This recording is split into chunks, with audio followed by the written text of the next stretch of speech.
Thanks, Don. Great to see you guys back on Connect. Doesn't sound very good at the moment. That's a bit better. That's better. We've had a bit of a break during the summer, but we're hoping to crack on now and get going on a regular basis again with some great speakers coming up, which Don will tell you about shortly. Also now, Peter, can I just interrupt you there for a moment? Someone's got the Facebook live on as well as on the Zoom. We've had a bit of a break during the summer, but we're hoping to crack on now and get going on a regular basis again with some great speakers coming up, which Don will tell you about shortly. Peter, can I just interrupt you there for a moment? Someone's got the Facebook live on as well as on the Zoom. We've had a bit of a break during the summer, but we're hoping to... Have you found out who it is yet? Get going on a regular basis again with some great speakers coming up. I'm not sure if it's going to be Colin. Tell you about shortly. The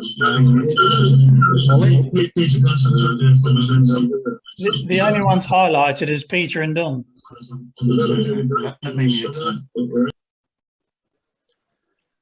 There you go. It was Don all the time. Yeah. You can tell we're missing Mark House tonight, can't you? Yeah, you can't get the staff, can you? No, we've got an amateur tonight on the job, guys. But, Mark will be back soon. Thankfully, he's on holiday this week. Yeah, it's great to see you guys again. Anyway, back on the Connect, as I say, and I am actually now. This last week, I've actually been getting out face to face, and next week I'm up in Bonnie, Scotland, with the Scottish lads, which I'm really looking forward to. We're going up for the golf on Wednesday, and then a few meetings the rest of the week, which will be fabulous. Anyway, without further ado, I'll get Don now to introduce tonight's speaker, and we'll get cracking, and hopefully see some of you guys around face to face soon also. Thanks, Don. Okay, well, I'm not introducing tonight's speaker, but what I am going to do is just tell everyone that the next big event we've got on 41 Connects is going to be the Wine Club.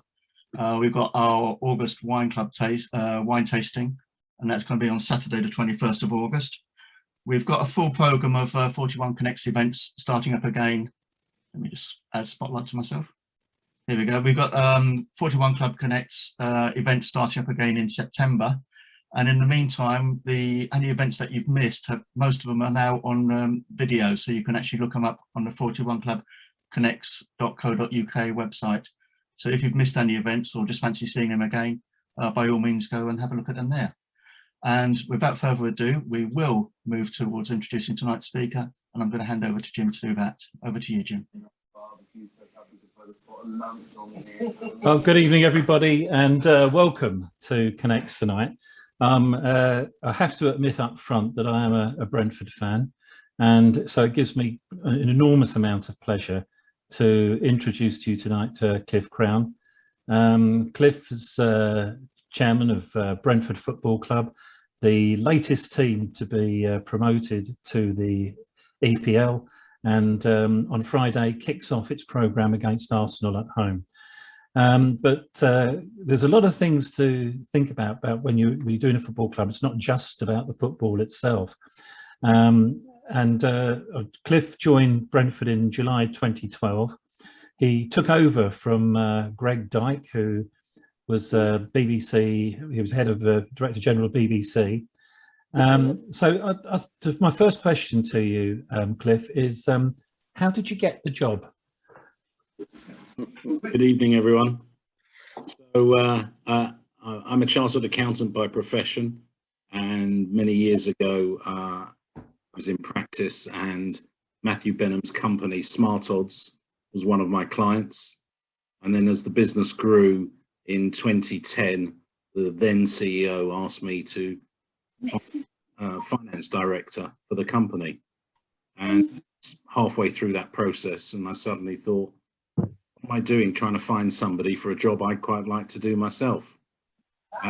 So I said I'd like to be considered for the role, and he was a bit taken aback, but having discussed it with Matthew, decided that that would be a good move for them as well as for me. So I joined Smart Odds in 1st of November 2010, one of the first things Matthew said to me was, I spend quite a lot of money at Brentford and I'm not entirely sure what they're doing with it. Could you go and have a look at the books and see what's going on? So I did, and then I started to attend the board meetings. And then in 2012, Matthew took control of the club by acquiring a majority stake, and he appointed me to the board on the same day. And Greg, as you said earlier, was chairman. And then a year later in 2013, Greg was offered the job as chairman of the FA, and so had to leave Brentford. And I went to Matthew and said, look, I've been involved in the club for the last couple of years. I pretty much know all the financial stuff. I'd like to become chairman. And he said, by all means, go for it. And the last 8 years have just absolutely flown by. So there wasn't an official job interview or anything like that? Not for the chairman's role. No, I mean, I've never been chairman of anything. But I knew it was something I wanted to do. I've always been passionate about football. And I think I was probably the best placed person within the organisation to take on the role, because obviously at the time we were spending a lot of his cash, and that meant I could keep my finger on the till. Mm-hmm. So you mentioned Matthew. I mean, Matthew Benham is the owner of Brentford Football Club. It's an interesting story how he actually got involved, because he is a supporter himself, isn't he? Yeah. So what exactly does a chairman do? Good question. What he doesn't do is interfere too much. And what he must do is have a very strong relationship with the CEO. And that's one thing I've definitely learned over the years, that the dynamic of CEO and chairman is critical to the successful running of any business. Obviously, lots of what I would call small and medium-sized businesses don't have or need a chairman. But in the case of the larger businesses, then it is quite needed, because the CEO, being CEO of a business, is quite a lonely place. And having somebody else you can bounce ideas off of, talk through any challenges and problems, is very important. For me, it was certainly for the first 7 or 8 years, it was very much finance related, because they were spending Matthew's money, and my job is to look after Matthew's money. I was very focused on the financial aspects of the running of the football club. But now that's less required, because we have a really good finance director who's taken over a lot of that pressure from me. So I can concentrate on supporting our CEO and helping him run the business as successfully as we can. So it used to be, in the olden times, you used to have a chairman and you have to have a manager, and that tended to be as far as it went. Football's progressed over the years. So not only do you have a chairman, you have an owner, you've got a director of football, you have a team manager. How does the dynamic work between all of those characters? So in our case, we run it almost as two separate businesses. You've got football business, and then you've got the commercial business. And John Varney, who's the CEO, and I run the commercial side of the business, and we're responsible for everything other than football. And the directors of football run the football side of the business, and they are responsible for everything that happens on the field and on the training ground. And they work alongside Matthew as owner when it comes to the buying and selling of players, because ultimately that's his final decision on any of those transactions. But the rest of it is all dealt with by all of the people within the team. Right. So if, say, for example, I know Lionel Messi was on a free transfer from Barcelona. Unfortunately, he didn't join Brentford. He went to Paris Saint-Germain instead. But if, say, for example, the director of football had decided that, you know, we wanted Lionel Messi, he would then, what would be the process that he would have to go through? So the first thing he would do is, well, the process starts before that, in the sense that normally the head coach will say, I really need a super striker or a strong defensive midfield player, or I need a fast fullback. And then using the Smart Odds database of information that we have on footballers, we then find the 5 or 6 best players in that position across the world, and then present them to the director of football through the recruitment department and the head coach, and say, this is what you're looking for. This is what we consider to be the sort of best 4 or 5 candidates. Have a look at it, see which ones you fancy, and then we'll work together to make a decision as to which one we want to go for, and then we go and get them. Because Brentford have probably, without being biased, have got one of the best recruitment programs in the world. Would you like to tell us a little bit about roughly how it, without giving too much away to the Crystal Palace fans on that, how you go about doing that? Well, unbelievably, I've spotted an Arsenal fan, because he's a good friend of mine who's on the call tonight. So I definitely can't give too much away, but we have been very successful in finding young talent, and I emphasize the word young, which is why we would never go for Lionel Messi, even if he was on a very low wage, because he's well past the age at which we would be interested in acquiring players, because our model is all about developing good players and making them better with a view to being able to sell them on. And so we tend to buy players in the sort of 18-19 to 23, 24 age bracket, work with them, develop them, and then sell them on. And we've done that so successfully that over the last 6 years, we've made something like 150 million pounds of profit, which has enabled us to cover a lot of the trading losses, because fundamentally football is a loss-making business. And the only way you can cover those losses is either investment from the owner or selling players. And just for those who don't know that much about Brentford, can you give us some of the names that you've bought and sold on? Sure. So going back a few years, we bought Scott Hogan. We bought Andy Gray, who we bought Andy Gray from Luton for about 600,000 and sold him to Burnley for about 9 million. We bought Scott Hogan from Rochdale for 750, sold him to Villa for about 9 million. We bought Neil Mopay for a couple of million, sold him to Brighton for about 16, 17 million. And then obviously more recently, we also bought Ezri Konsa from Charlton for about 3 million and sold him for 12. We bought Ollie Watkins from Exeter for a couple of million and sold him for 20 million, rising to potentially over 30 million. And then last season, we also sold Saeed Benrahma, who we'd bought for 2 million, and we sold him to West Ham for 25 million. So, and in amongst all of that, we had one player that we had taken on as a 15-year-old, so he cost us nothing. We developed him through the what started off as the academy and then moved to the B team, and that was a guy called Chris Mepham, who we sold to Bournemouth for 12.5 million. So all in all, good business. And I know, sort of watching the fans forums at the time, there's always, oh my God, how are we going to replace them? But we always do, and it's just again is it 4 signings so far for the first team this season. As you said, you mentioned earlier, nobody would have heard of them. Would you like to tell us a little bit about who we've signed and what we perhaps can expect from them? Sure.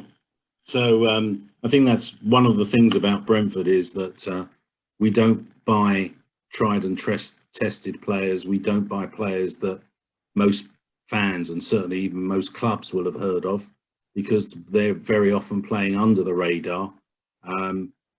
Arguably, Ivan Toney was quite a high-profile purchase from Peterborough last season because he'd been a top scorer in League One.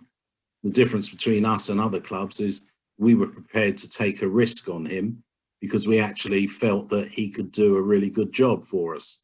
And 33 goals later and promotion to the Premier League, he did exactly that for us. Yeah, absolutely. Obviously, a successful team. Sorry, I've forgotten your question. Oh, no, it was just about, you know, sort of giving you the example. Oh, the players we bought. Yeah. And you've done. So Thank you. Frank Onyeka we bought from FC Midtjylland in Denmark. So they're a Super League team, which is equivalent to our Premier League. And he's a box-to-box midfield player. He's already been nicknamed Frank the Tank by the Midtjylland fans, and the Brentford fans have adopted that nickname. And he'll run all day long and really knows how to put a foot in and make a tackle and win the ball and then distribute it. So we're quite excited about him. Christopher Adger we bought from Celtic. He's been at Celtic for about 5 years. And I think the best way I can describe him is to say that as a centre half, we believe he's probably close to or as good as Ben White. And he moved from Brighton to Arsenal for 50 million, and Chris cost us about 12. Then we've got a young boy from Chelsea who we bought, who's never played in the Chelsea first team to my knowledge, but we believe he's got a bright future, Pert Harris, and he won't be in the team from day one, but we believe that we can develop him and make him successful. And then I think yesterday we completed the signing of Yoann Wissa from Lorient in France, and he's a left winger. I've not seen him play, but they tell me that he should be as good as Brian Mbeumo, and he's a very talented footballer who joined us a couple of years ago from Troyes in France and has done extremely well, and I think could be quite a sensation in the Premier League this coming season.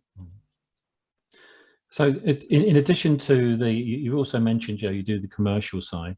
I mean, Brentford has got a lot of respect as being a community club. I'm just wondering what some of the projects that are working on. I know you don't want detail, but just sort of like a bit of an overview.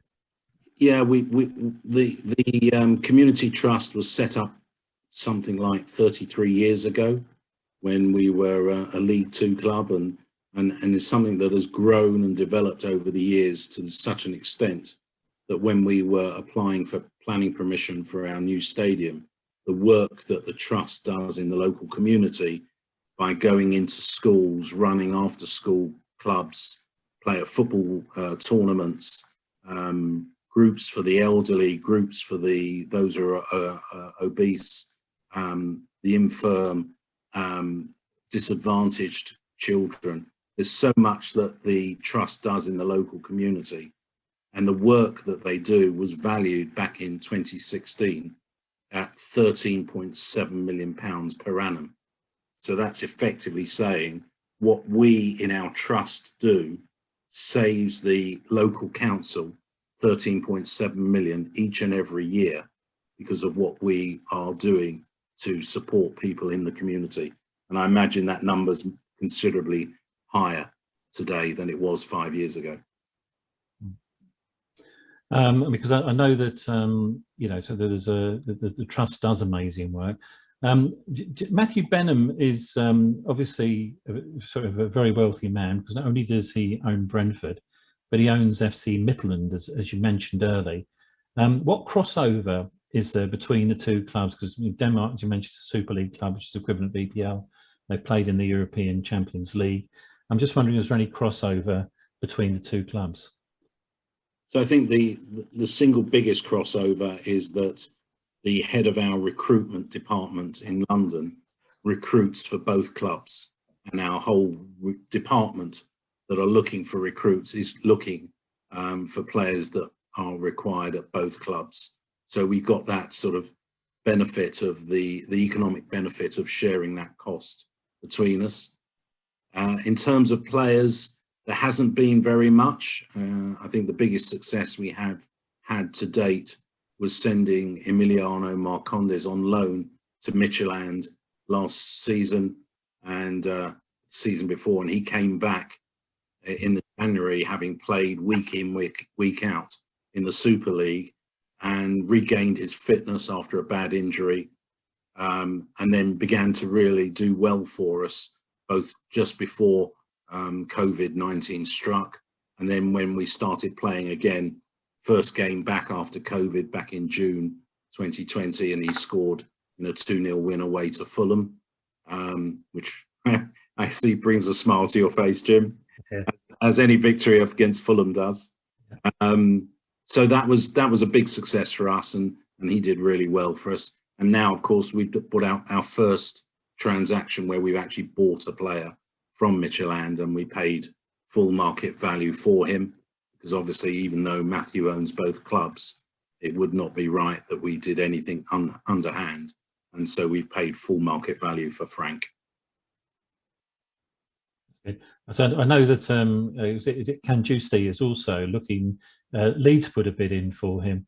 And I was just, yeah, and apparently he was not back. I'm just hoping, maybe Brentford might go for him, but I won't draw you on that, because that's perhaps something we shouldn't be talking about. Anyway, obviously COVID hit. I mean, Brentford were doing okay. COVID hit. We came back and were starting to play behind closed doors. Had an incredible run.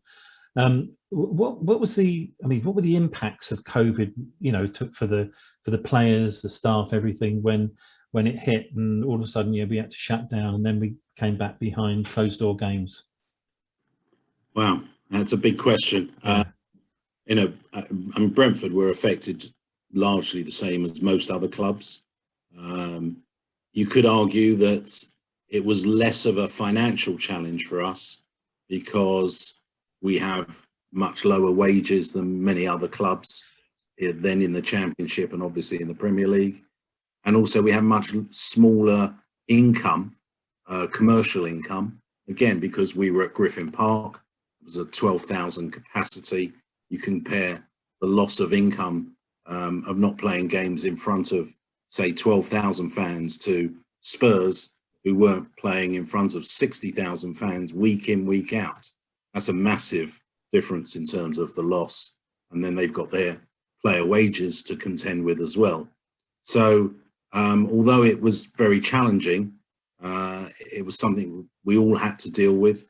The cost of testing players is remarkable. It's really kind of gone under the radar.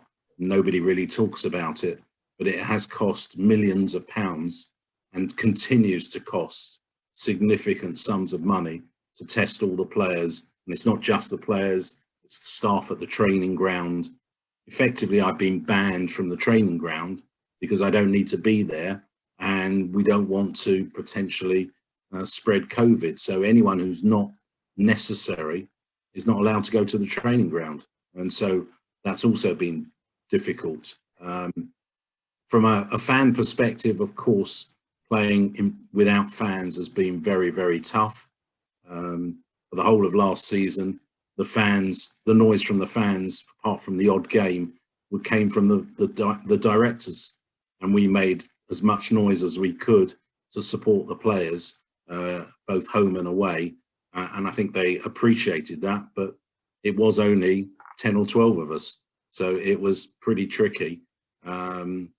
But we did the best we could, and the players understood that. And I think, they've got such a great togetherness that they used it as a way of improving their bonding between themselves and kicking on from obviously the disappointment of losing out in the previous year's playoff final, and really just focused on the job in hand, which was to try and get promoted again. Well, you're talking about the loss to Fulham. This is where I put my sad face on. It was, when we came back from the break, it was just an absolutely incredible run. Yeah, the team went on to get, we went up to second place at one point, and then it just seemed as though I don't know what your thoughts are. And my thoughts were we just ran out of steam, we just. I mean, do you want to talk me through the disappointment of those last couple of games and losing to Fulham in the 2020 playoff? Yeah, well, anyone who's a football fan knows that there's many highs and many lows. And if you're a Brentford fan, there's many lows and the occasional high. So the lows come less of a shock when you're a Brentford fan, and no doubt that may apply to others who support other clubs. But I remember vividly watching Huddersfield beat West Brom on the Friday night, and we were going to Stoke on the Saturday, thinking, my God, if we can win this game or even get a draw, we are in a very, very good position. And of course, on the day, we just kind of didn't perform and lost 1-0. And then we had Barnsley at home. And again, we were at one stage, we were 1-1 with 15 minutes to go. Barnsley were just above the relegation or in the relegation zone. We just needed one goal and we were going to get promoted. And unfortunately, they scored 2 minutes from time. And then you pick yourself up and you go to the semi-final. You lose 1-0 at Swansea. Rico Henry's sent off. Luckily, that got overturned because it was a bad decision. And we came back and won the semi-final. And then you get to Wembley and you're playing Fulham. And you know it's going to be a tough game, even though we'd beaten them twice during the season. And again, we didn't quite perform on the day. And so at the 9th time of asking, we failed yet again to get through a playoff campaign. And as most Brentford fans will say, well, that's Brentford, isn't it? It's just one of those things, that's what happens to Brentford. But fortunately, a year later, we were able to finally break the playoff hoodoo. Yeah, it's the year later, Swansea in the playoffs. I suppose we had the stigma of the worst ever record in playoffs, because I don't think any team has played so many playoffs without actually going through. Yeah. So talk me through the match, how you saw it, and I believe there was a fantastic after party as well. Yeah. So I woke up Saturday morning. Unfortunately for me, I live only about half an hour from Wembley. And I woke up on Saturday morning and I said to myself, if there's any justice in this world, we're finally going to win the playoff final and get promoted. And we all know that, you know, justice doesn't always work out.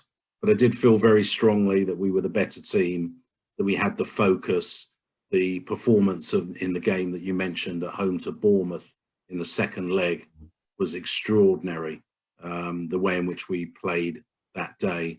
And I just felt that if we could perform to a similar level, that we would be too strong for Swansea. And of course, on the day, we started well. We got 2 fairly early goals. So we were 2-0 up after 20 minutes. And then Ivan Toney hits an absolute screamer against the crossbar, which would have really settled the game and settled everybody's nerves. But everybody knows in football, at 2-0, it's a very dangerous score, because the next goal, if it goes to Swansea, 2-1, they're back in it. And suddenly the momentum shifts and you begin to worry, are you going to hold on? And in fact, although they had a sort of a half a chance just after half time, they didn't really create anything to worry us. And then they had a man sent off in the 67th minute. And from then on, I was very comfortable. I have to say, Matthew and John, both as lifelong Brentford fans, didn't feel the same way and were very nervous up until injury time. But I did feel very calm, much more so than almost any game in the season, and certainly over the previous few months since we'd gone top of the table in February and then lost 3 in a row. So I was very calm, and then obviously absolutely thrilled when the final whistle went. We were then invited to go down onto the pitch and celebrate with the players, which of course was fantastic. I was even given a medal, which was very nice, which I've still got, which is fantastic. And then, as you say, back to the Brentford Community Stadium, where all the staff and players got together for a massive party to celebrate the promotion. So it was a very, very special day and special evening. And I got up and said a few words of thanks to everybody, as you can imagine. And yeah, some of us didn't get to bed till very late. I saw some of the videos. I must have had a very different experience because I came down from Stourbridge and I stayed in a hotel in Wembley that night. And I walked in, of course, there's nothing but Swansea fans there. And I walked in my Brentford shirt and they're there going, they look, I got the stares and I said, guys, I know exactly where you're coming from. I was there last year. And they went, fair enough, come and have a drink. And I was chatting away with them right away into the early hours, which football should be about. So turning to the Premier, I mean, Cliff Graham is sort of like Premier League chairman. It's absolutely, it must feel, you know, so I don't know, what are your feelings about that when they say it? Well, there's only 20 of us in the world. Yeah. Yeah, it's amazing. It's absolutely amazing. If someone had told me 10 years ago that I would be in this position, I would have just thought they were bonkers, frankly. You know, we were in League One. We'd only just come out of League Two. We were in League One. This seemed like an absolute fairy story, but it's come true, and it's been an incredible journey. So a little bird tells me that you were a boyhood Arsenal fan. First game of the season, Brentford versus Arsenal. I've got to ask the question, who are you going to be cheering for on Friday? 100%. That's good to hear. Good to hear. So no sort of like mixed emotions about. I suppose that was the game you wanted, was it, for the first? Absolutely. One? That was the one game I wanted more than any other. I'd been fortunate enough. We got drawn against Arsenal in the Carabao Cup a couple of years ago at the Emirates, and I was able to go into the Arsenal boardroom as chairman of Brentford and enjoy that experience. And I've got a season ticket at Arsenal. I've got 3 season tickets at Arsenal. I hardly ever go. If I manage 2 games a season, it's a lot. But I've been supporting them since I was 7, so 57 years I've been an Arsenal fan. But no, I'm 100% a B on Friday night and for the whole, for the forever and a day. Good. It's good to hear. Of course, Arsenal have got a small part in my heart. And listen, you know, apart from when they play us, I hope they do well, because you can't take that away from somebody. It'd be nice if they came second, wouldn't it, in the league? Well, Tony, yes. Okay. Ever optimistic, Jim. Absolutely. So, well, Ivan Toney said that's his aim for the year, to win the league. And I suppose if any team goes into it at this stage, you've got to, I mean, you know, there's realism and hope, isn't there? There's two different things. So for the future, so like this coming season, if you had to make some predictions about Brentford, about Crystal Palace, maybe Aston Villa, because I know Richard's on at the moment and he's an Aston Villa fan. What do you think is going to happen in the future with regards to, well, certainly this season, with regards to Brentford and some of the teams that I've mentioned? So we're quite fortunate in some respects because Matthew's business is a data analytics business and it specialises in football. So we have statistical data that enables us to model the results of the matches for the entire season. So we've already done that modelling for the whole of next season. We know where statistically we should finish. And that's something that we will be using with the players, as we have done over the last few years, to give them the confidence to know that as long as they perform to their ability, which is based on the performances that they have produced over the last couple of years, this is what the outcome should be. And I won't put a number on it, but I can tell you we ain't getting relegated. That's brilliant to hear. There's a great questions coming. I've got a friend, Richard Holland, who's the Aston Villa fan. He says, can the predictions not be skewed by the January transfer window?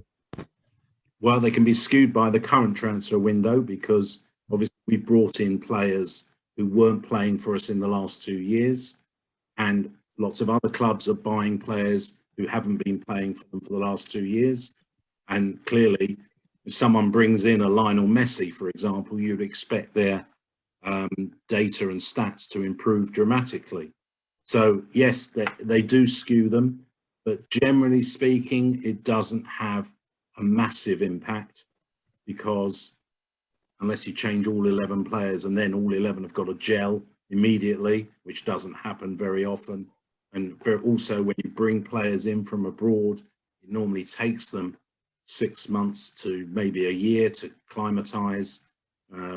So all those things have an impact. So I would say it could have some impact, but it won't be significant. And I think we're in a place where even if there was a negative impact, it still would mean we'd stay up. There's two friends of mine. We go to Villa, Birmingham, Brentford. And of course, we bumped into you at the at Birmingham last season, the 1-1 draw. And one of the things is when the guys come down to Brentford, the pies are absolutely awesome. That you do in the corporate hospitality. Are they going to be as good in the new grounds? Absolutely. The same ones. Brilliant. That's what I like to hear. And that was an important question for him. There's a guy called Martin Cox who says, as an Arsenal season ticket holder, I watch Friday's match with interest, but only on TV, sadly. I'm sure it'll be a special game for you and a testing one for the Gunners as well. Because I know some of my Arsenal friends are a little bit, should we say, concerned about Brentford because they've seen them at the time. Yeah. So it wasn't a question as such. Oh yeah, and Peter Eagle McBride says, can you tell me where Palace will be positioned each week? It will help me decide whether to attend each match. I understand that when all the modelling was done, Crystal Palace finished bottom, didn't they, Cliff? I think certainly in the bottom 3. That's realistic then, that's good. Okay. Is there any questions from anybody out there that anybody would like to ask? Oh no, it's just one more question from me, and then I'll throw it open to everybody. And that is, after this season, what's the future for Brentford? How do you see things going forward? I imagine we'll go straight down to League Two again within 3 years. Yeah, I hope not. Well, let's see how we go at the end of this season. But as I say, we're quietly confident that we can stay up, and then it will be about more quality recruitment and basically doing what we've been doing for the last 7 or 8 years. The one big difference this season is we haven't sold one single player, and that's never happened in my life as chairman. That's for sure. We've always been selling to help us survive and balance the books. And now we don't need to do that. So we're acquiring good quality players that can improve the squad. And if we're successful, then of course our players will become attractive again to other Premier League clubs. But as we've shown over the last 5 years, nobody leaves unless the price is right and unless we already have a replacement either has joined or lined up. So I think that our objective is to consolidate, to stay in the Premier League, and to build from there. I'm just echoing that. I've been going down since 1968, and I can't remember a season when we haven't sold. So this is well, just sort of like from being in sort of cold, windy nights in Exeter on Boxing Day 0-0, seeing absolute atrocious. I mean, the thing is, the team plays attractively as well. I've got some questions coming in for you. Yeah. Do you think that the amount it costs to buy and pay players has spoilt the game? That's from Kelly Clark. It's a question I've been asked many times, and I totally understand and sympathise as a fan with the amount of money involved.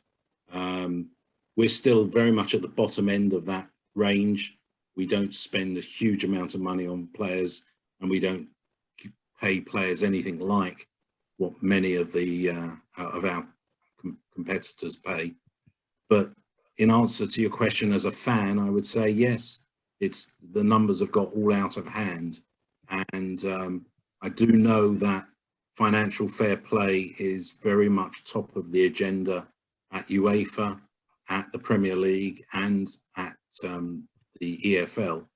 And I think that there will be changes in the years to come that will limit the amount of money people can spend on player salaries and ultimately potentially even transfer fees, because it just can't carry on like this.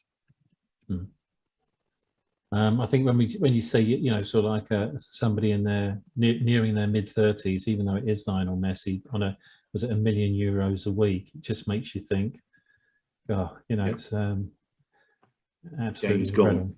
Yeah. T Cook, I'm sorry, Mr. Cook, I don't know what your first name is, but he's asking the question is, how important is TV income going to be to you? And have you already spent some of it? I don't think he means personally. I think he means as a club. No, I'm sure not.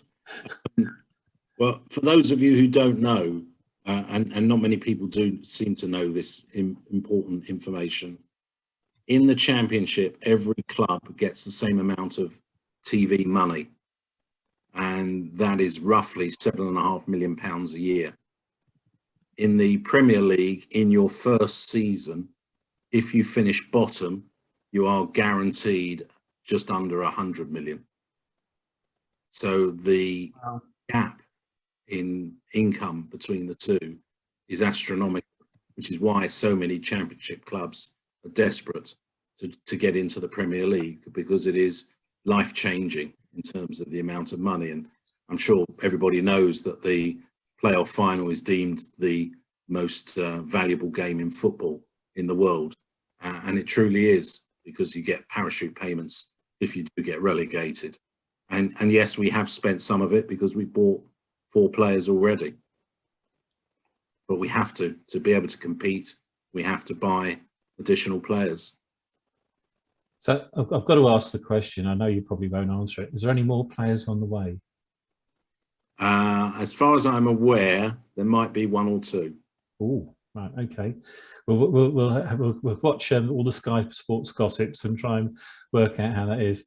Now, the Crystal Palace fan, Peter, has come back with the good news is that Brentford starts in 3rd place, which is much higher than Crystal Palace on alphabetical order. Yeah. Did clubs come in for Ivan Toney in view of his performance last year? Not that I'm aware of, no. Okay. I'm surprised, actually. I thought, you know, sort of like the number of goals he scored and also the assists, that he would be a target. But wow, that's fantastic. We would have told them he's not for sale. So yeah, good. Well, he was on a nice long contract, so we can afford to do that at the moment, unless Correct. you get a silly offer from Real Madrid or something. Yeah. Okay. So, Cliff, I think that's all. Is there any more questions anybody wants to ask? Jim, it's Peter again. Sorry, the Palace fan. My apologies. I just want to.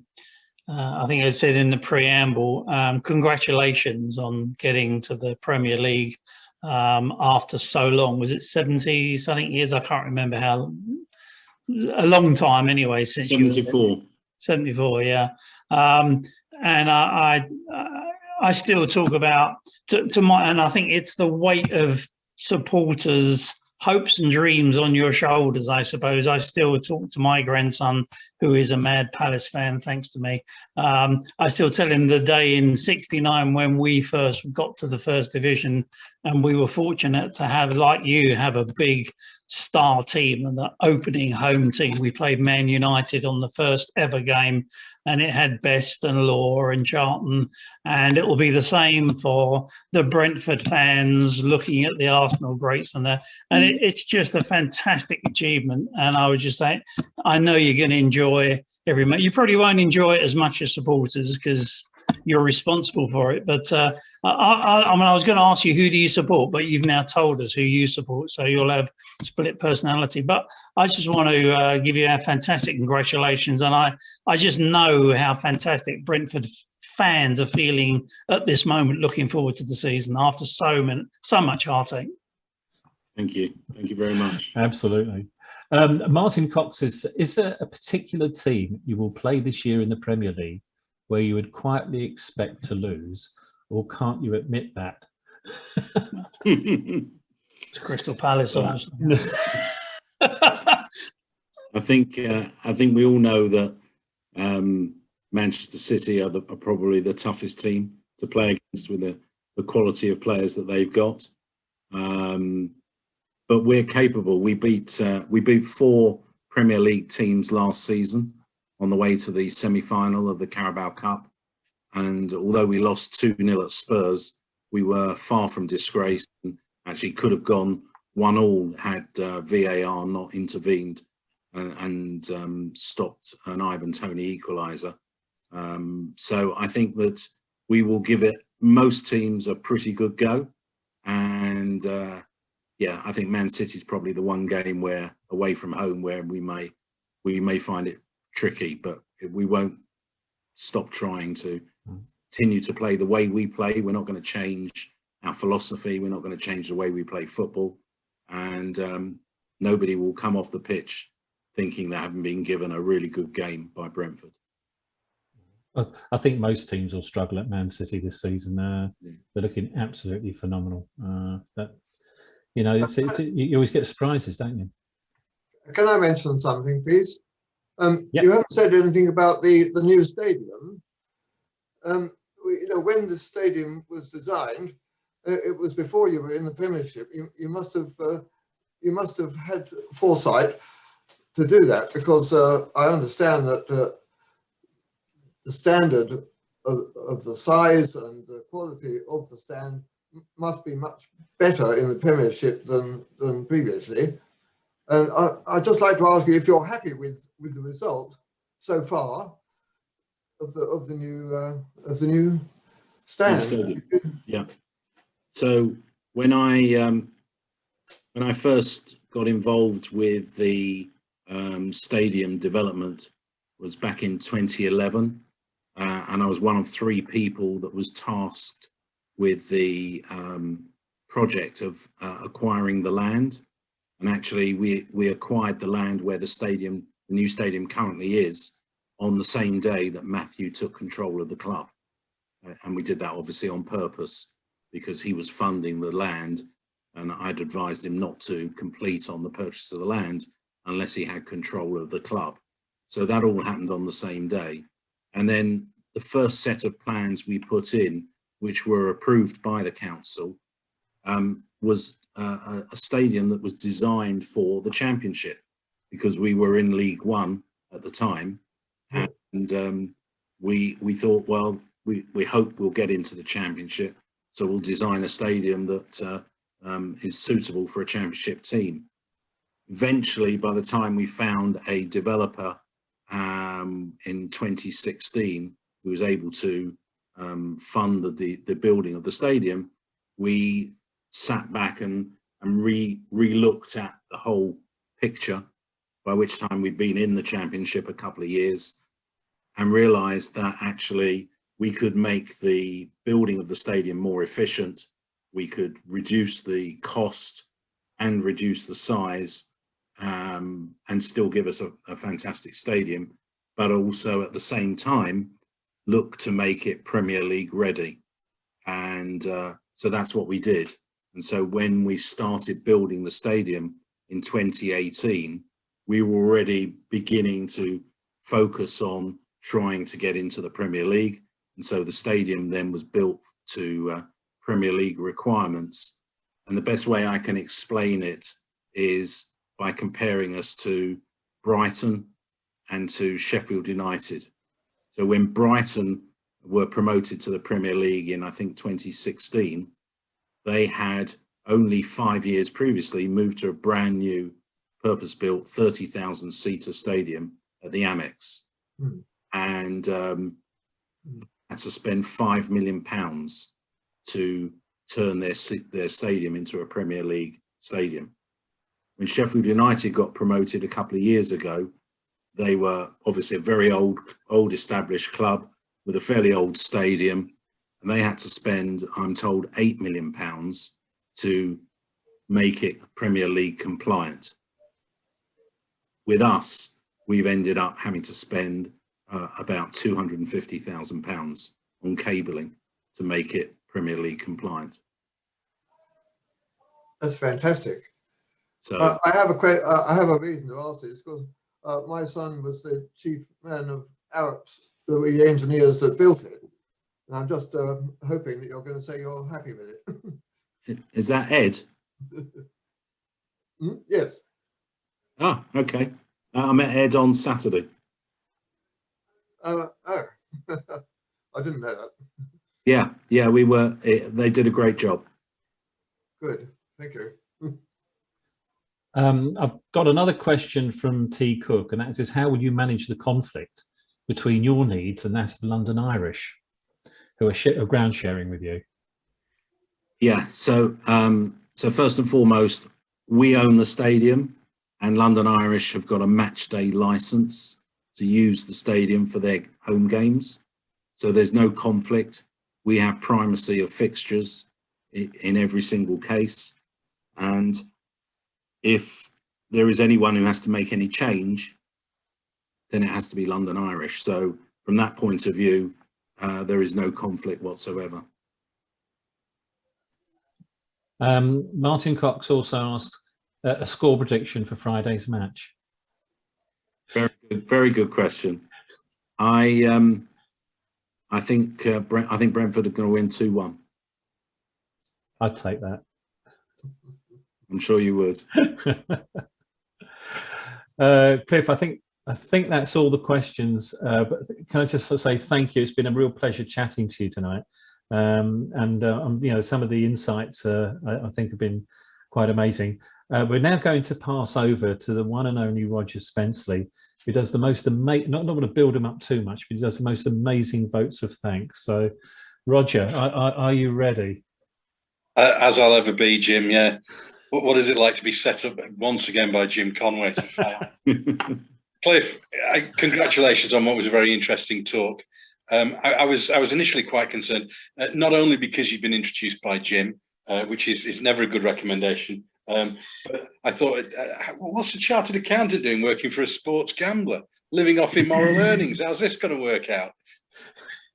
But no, excellent, great insight into the commerciality of football and the sort of buying and selling of and dare I say grooming of young men to sell them on and make a profit, and balance that against perhaps the trading losses. Tremendously interesting for me to hear that. And also congratulations on the community trust work and saving the council all that money. I think that's perhaps something that goes a little unreported, certainly in football generally. I think a lot of clubs do that. Certainly Burnley up near me do, and I think it goes under the radar a bit and isn't trumpeted enough. We all get a bit sort of hit in the face by, oh, it's the Premier League and there's all this money and it's all this, that and the other, but that sort of aspect goes unnoticed and unheralded, and so thanks for bringing that out. It was interesting to hear the impact of COVID as it impacted you and the funding as it's impacted us all, and also about the financial fair play, how that comes in was interesting to me. But I think most of all, I think Jim was most relieved to find out that the quality of the pies will be maintained. I could see the relief in his eyes. But a great talk. Thanks very much, and a small but lively and engaged audience. So, guys, thanks for joining us once again. Cliff, thank you, and can we all express our thanks in the usual way, chaps? Well done. Thank you.